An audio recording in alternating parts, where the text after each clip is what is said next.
A careless pedestrian climbs over a railroad barrier and casually crosses the tracks.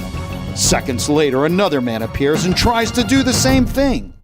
But this man jumps directly into the path of a speeding commuter train.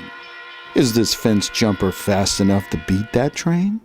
Or will they have to scoop him up off the pavement with a crane? Well, let's see.